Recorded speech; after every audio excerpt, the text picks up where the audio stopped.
सुखल बा पतझड़ में बगिया उजड़ गइल। फूलवा सुखल बा पतझड़ में बगिया। हिंदू मुस्लिम सिख ईसाई सभी आपस में भाई भाई। हिंदू मुस्लिम सिख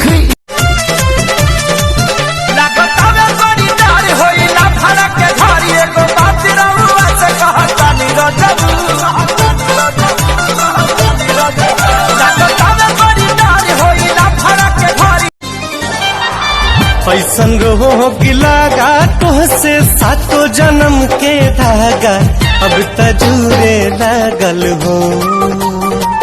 ऐसन रोग लागा तोहसे सातो पास कितना दिमाग हुई तो टारगेट अगर मंदिर बा तो हमार टारगेट तू बाड़े। केकरा सामने बैठल बड़े पता बा? हमसे हमारी गुस्ताखी की हद मत पूछ। हम वो हैं जो जमीन पर आईना रख के आसमान का गुरूर कुचल देते हैं।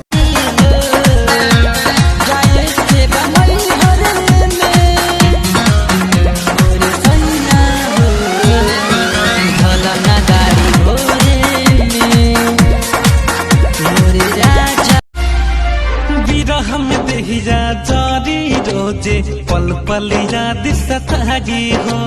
चल जाइबो तू ससुरा काले होई तोहर बिदारी हो।